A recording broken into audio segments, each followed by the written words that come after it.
नमस्कार मित्रों, एक बार फिर स्वामी जी के साथ हम अपनी यात्रा शुरू करते हैं। अगला अध्याय, अद्भुत भारतीय सन्यासी। इस देश में फैली गरीबी, भूख, कुपोषण, अशिक्षा और अमानवीय व्यवहार देखकर मेरी आत्मा कराह रही है। कहाँ खो गया इस देश का गौरव? समाज में ऊंच नीच, जाति और वर्ग की असमानता ने समाज को कई कुरीतियां दी है। मैं वह गौरव लौटाना चाहता हूँ। मुझे मोक्ष नहीं चाहिए।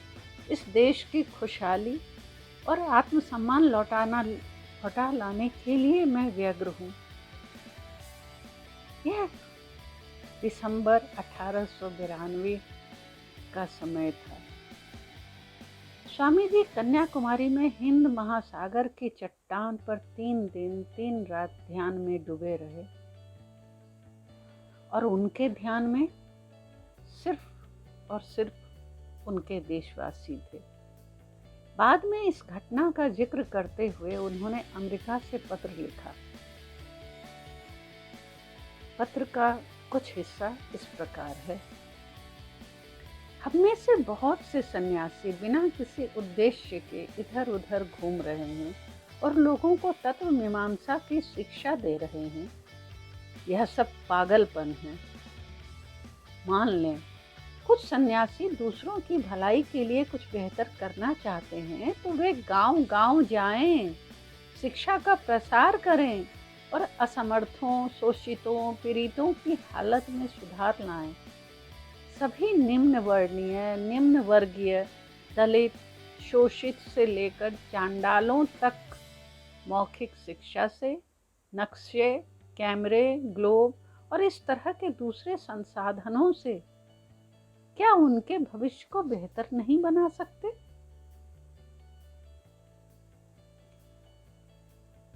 जनवरी 1893 ईस्वी को स्वामी जी को शिकागो में होने वाले विश्व धर्म सम्मेलन के बारे में पता चला। उन्होंने भारत के प्रतिनिधि के रूप में जाने का विचार किया और अपने साथियों, शिष्यों और प्रशंसकों को बताया। स्वामी जी की इच्छा जानकर मद्रास के उनके शिष्य और प्रशंसक धन इकट्ठा करने में लग गए। दक्षिण भारत, खासकर मद्रास के शिष्यों ने मैसूर और रामनाथ के महाराज से सहयोग लेकर उन्हें भेजने का सारा प्रबंध कर दिया। स्वामी जी की यात्रा की जानकारी पाकर खेतड़ी नरेश ने उन्हें खेतड़ी बुला लाने के लिए अपना निजी सचिव भेजा। महाराज ने उनके इस कार्य के लिए यथासंभव सहयोग दिया। उन्होंने जहाज से कनाडा जाने के लिए प्रथम श्रेणी के टिकट और यात्रा के लिए अन्य जरूरी सामानों की व्यवस्था की। साथ ही यह सलाह दी कि वे अपना नाम विदिशानंद की जगह पर विवेकानंद रखें और इसी नाम के साथ विश्व धर्म सम्मेलन में शामिल हों। महाराज की सलाह स्वामी जी को अच्छी लगी और इस तरह स्वामी जी ने अपना स्थायी नाम विवेकानंद रखा और आप सभी जानते हैं कि इसी नाम के साथ वे अमर हो गए। 22 मई 1893 को वे बम्बई के लिए रवाना हुए, जो अब मुंबई कहलाता है। खेतड़ी से स्वामी जी उनके साथ रहे और उनकी सरलता और सेवा भाव से बहुत खुश हुए। खेतड़ी से मुंबई जाते समय उनकी मुलाकात आबू रोड पर अपने 2 सन्यासी भाइयों स्वामी ब्रह्मानंद और स्वामी तुरायानंद से हुई। आबू स्टेशन पर रेलगाड़ी के एक डिब्बे में स्वामी जी अपने एक बंगाली प्रशंसक के साथ बात कर रहे थे। वह खेतड़ी के दीवान जगमोहन लाल का परिचित था और खुद रेलवे कर्मचारी था। वह स्वामी जी को विदा करने आया था। जब गाड़ी खुली तो एक ब्रिटिश टिकट परीक्षक उस डिब्बे में आया और बड़ी रुखाई से उस बंगाली बाबू को गाड़ी से उतर जाने को कहा। उस भले आदमी ने समझाया जबकि वह खुद भी रेलवे कर्मचारी है। उसे मालूम है कि क्या सही है क्या गलत है, और उसने कुछ भी गलत नहीं किया है। टिकट परीक्षक फिर भी नहीं माना, तो स्वामी जी ने टोका। अब टिकट परीक्षक इनसे नाराज होता हुआ गुस्से में बोला, तुम काहे बोलते हो? उसके कहने का अर्थ था, आप हमारे बीच क्यों पड़ते हैं? हिंदी में तुम शब्द का प्रयोग अपने से छोटे या करीबी मित्रों के लिए किया जाता है, जबकि आप शब्द का प्रयोग अपने से बड़े, बराबर वाले या सम्मानित व्यक्ति के लिए। स्वामी विवेकानंद बहुत अधिक नाराज हुए। उन्होंने पूछा, तुम कहने से आपका क्या मतलब? क्या आप सही व्यवहार नहीं कर सकते? आप प्रथम और द्वितीय वर्ग के यात्री से मिल रहे हैं और आप उनसे उचित व्यवहार तक करना नहीं जानते। आपने आप क्यों नहीं कहा? अपनी भूल को मानते हुए टिकट परीक्षक ने बहाना बनाया, मुझे खेद है, मैं यह भाषा अच्छी तरह नहीं जानता। मैं तो सिर्फ इतना चाहता था कि यह आदमी। स्वामी जी ने बीच में ही उन्हें टोक कर कहा, अभी तुरंत आपने कहा कि आप हिंदी अच्छी तरह नहीं जानते। मैं देख रहा हूँ आप अपनी भाषा भी अच्छी तरह नहीं जानते। आपने जिसे यह आदमी कहा वे संभ्रांत पुरुष हैं। इसके बाद वह टिकट परीक्षक मुंह लटकाए वहां से तुरंत चला गया। बाद में स्वामी जी ने दीवान जगमोहन लाल से कहा, आप देखें, यूरोप वासियों के साथ समझौता करते समय हमें जिस चीज पर सबसे अधिक ध्यान देने की जरूरत है वह है आत्मसम्मान बनाए रखना। हम किन्हीं के साथ अपने स्तर के अनुरूप समझौता नहीं करते और इसी का वे लाभ उठाते हैं।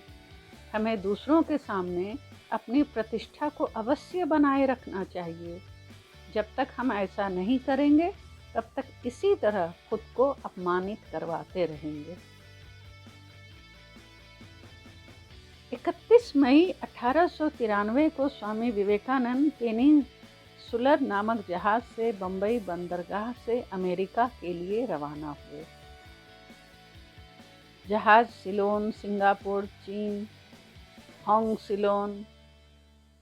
हांगकांग और जापान आदि अन्य देशों के बंदरगाहों पर रुकता हुआ आगे बढ़ा।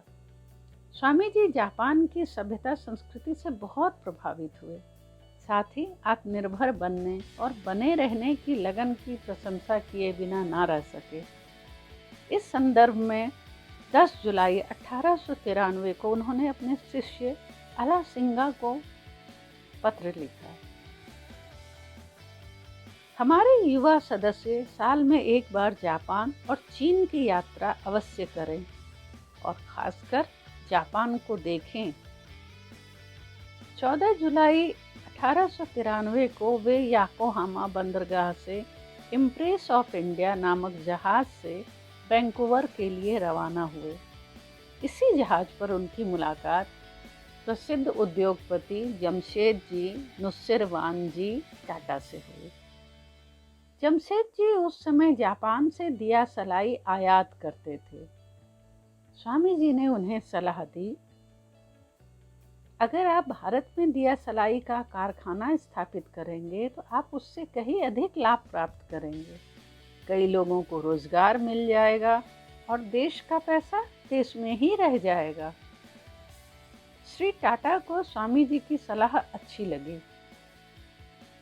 मेरे विचार से आपको उत्पाद उद्योग, विशेषकर अमेरिकन तकनीक की सहायता से स्टील कारखाना स्थापित करने की दिशा में भी कदम बढ़ाना चाहिए और भारत में विज्ञान एवं तकनीक संबंधी शोध संस्थान खोलने की ओर ध्यान देना चाहिए। स्वामी जी बात आगे बढ़ाते हुए बोले। जमशेद जी स्वामी जी से इतने प्रभावित हुए कि जल्द ही यात्रा से लौट आए और स्वामी जी की सलाह पर काम करने लगे। जब स्वामी जी भारत लौटे तब 1898 में उन्हें आमंत्रित किया कि वे शोध संस्थान की योजना को कार्य रूप देने में मदद करे। स्वामी जी की सलाह और निर्देशन पर जमशेद जी ने दोनों परियोजनाओं की स्थापना के लिए बहुत मेहनत की। स्वामी जी की प्रेरणा रंग लाई। 1907 ईस्वी में टाटा स्टील प्लांट का शुभारंभ जमशेदपुर में हुआ और 1909 ईस्वी में Indian institute of science and technology की स्थापना बंगलौर में। मित्रों, आज की यात्रा यहीं तक। इसके आगे की यात्रा अगली बार। तब तक के लिए शुभ विदा। जहाज फिर वैंकूवर कनाडा के लिए रवाना हुआ। वैंकूवर से स्वामी जी शिकागो तक रेलगाड़ी से गए। इस यात्रा में बोस्टन के निकट की पढ़ी लिखी अमीर महिला सुश्री सेनवोर्न से उनकी मुलाकात हुई। सेनवोर्न स्वामी जी से बात करके इतनी प्रभावित हुई कि अपने घर आने का निमंत्रण दे डाला। जुलाई का महीना था। 30 जुलाई 1893 को शिकागो पहुंचकर स्वामी जी को लगा वे किसी दूसरी दुनिया में आ गए हैं। वे शिकागो के विश्व मेला में गए, जहां धर्म सम्मेलन का आयोजन था। यह मेला कोलंबस द्वारा अमेरिका की खोज के 400वीं वर्षगांठ को धूमधाम से मनाने के लिए आयोजित किया गया था। स्वामी जी दंग रह गए, मगर उनका यह भाव बहुत देर तक बना न रह सका। उन्होंने महसूस किया, ये लोग मेरे घेरवे वस्त्र और पगड़ी देखकर मेरी खिल्ली उड़ा रहे हैं। ये किसी को उसकी पोशाक से ही सभ्य असभ्य समझते हैं। जब वे घूम रहे थे तब किसी सभ्य दिखने वाले आदमी ने जानबूझकर उन्हें धक्का दिया और किसी ने कपड़े खींचे तो उन्होंने पलटकर अंग्रेजी में सवाल किया, आप ऐसा व्यवहार क्यों कर रहे हैं? उन्हें अंग्रेजी में बोलते देखकर वे लोग थोड़े सकपकाए और दूर हट गए। स्वामी जी को सभ्य समाज का यह रूप समझ न आया। वहां के सर्द मौसम के लायक उनके पास गर्म कपड़े भी न थे। वे समझ नहीं पा रहे थे कि कहाँ जाएं, किससे जानकारी लें। स्वामी जी धर्म सम्मेलन की जानकारी लेने सूचना केंद्र पहुंचे तो कर्मचारी ने बताया, यह धर्म सम्मेलन जुलाई में नहीं, सितंबर में होने वाला है और इसमें प्रत्येक देश की किसी न किसी संस्था के प्रतिनिधि भाग ले रहे हैं। क्या आपके पास कोई प्रमाण पत्र है या पंजीकरण संख्या? नहीं। फिर आप श्रोता के रूप में तो भाग ले सकते हैं, वक्ता के रूप में नहीं। स्वामी जी यह जानकर बड़े परेशान हुए। अब क्या किया जाए? जितने पैसे बचे हैं उतने में 1 माह से अधिक शिकागो रह पाना असंभव होगा। सेनवोर्न ने घर आने का निमंत्रण दिया था, क्यों ना वहीं चला जाऊं? वहां मैं कम खर्च में रह लूंगा। उन्होंने सोचा और सेनवोर्न के घर के लिए रवाना हो गए। सेनवोर्न ने उन्हें देखा तो बहुत खुश हुए। स्वामी जी ने उन्हें अपनी परेशानी बताई। मुझे धर्म सम्मेलन में वक्ता के रूप में शामिल नहीं होने दिया जा रहा। आप चिंता न करें स्वामी जी, कल मैं आपको प्रोफेसर राइट से मिलवाने ले चलूंगी। धर्म सम्मेलन के आयोजक उनकी बात काट नहीं सकते। कोई ना कोई रास्ता निकल आएगा, आप निश्चिंत रहें। और अगले दिन सुबह स्वामी जी की मुलाकात हार्वर्ड विश्वविद्यालय के प्रोफेसर JH राइट से हुई। दोनों के बीच काफी देर बातचीत होती रही। प्रोफेसर राइट स्वामी जी की विद्वता देखकर चकित रह गए। बातचीत के दौरान स्वामी जी ने उन्हें अपनी परेशानी बताई कि मेरे पास किसी संगठन का आधिकारिक पत्र नहीं है। स्वामी जी, आपसे संगठन का आधिकारिक पत्र मांगना वैसा ही है जैसे यह पूछना कि सूरज को चमकने का अधिकार है या नहीं। प्रोफेसर राइट ने जवाब दिया।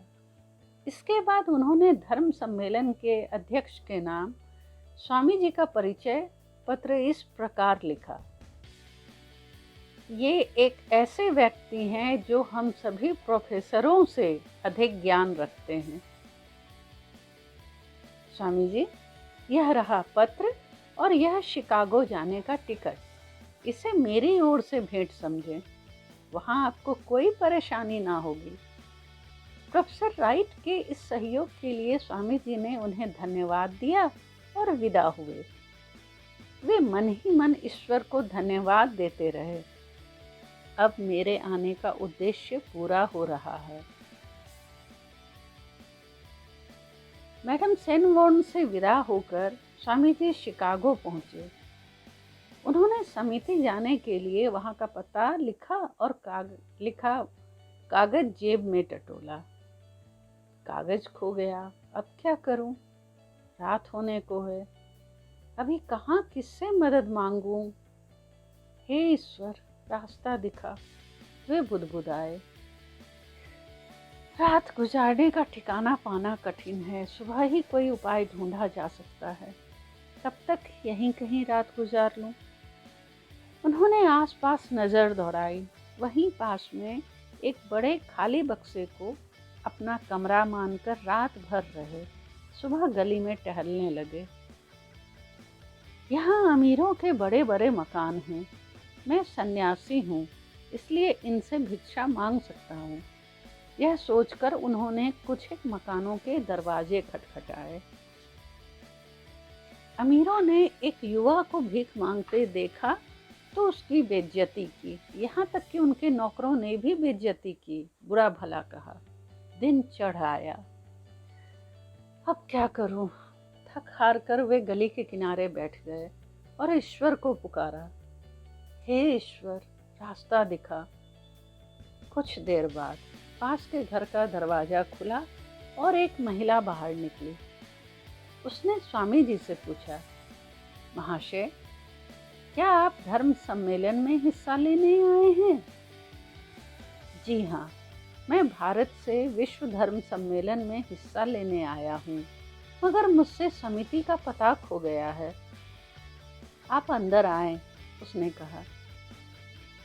स्वामी जी की देखभाल में कोई कमी न रहे, उसने नौकरों को हिदायत दी। स्वामी जी नाश्ता कर चुके तब तक उन्हें धर्म सम्मेलन के कार्यालय में ले जाने के लिए वह तैयार हो गई और फिर साथ लेकर गई। स्वामी जी ने प्रोफेसर राइट का पत्र उन्हें दिया। प्रोफेसर राइट का पत्र पाने के बाद किसी ने कोई सवाल नहीं किया और इस तरह स्वामी जी प्रतिनिधि के रूप में शामिल हुए। उन्होंने उस महिला, जिसका नाम था श्रीमती जॉर्ज डब्ल्यू भेल, को धन्यवाद दिया। श्रीमती भेल स्वामी जी से जुड़ी रही। बाद में उनके पति और बच्चे सभी स्वामी जी के करीबी हो गए। मित्रों, इस अध्याय की यात्रा यहीं तक। अगले अध्याय में हम फिर बात करेंगे। शुभ विदाई।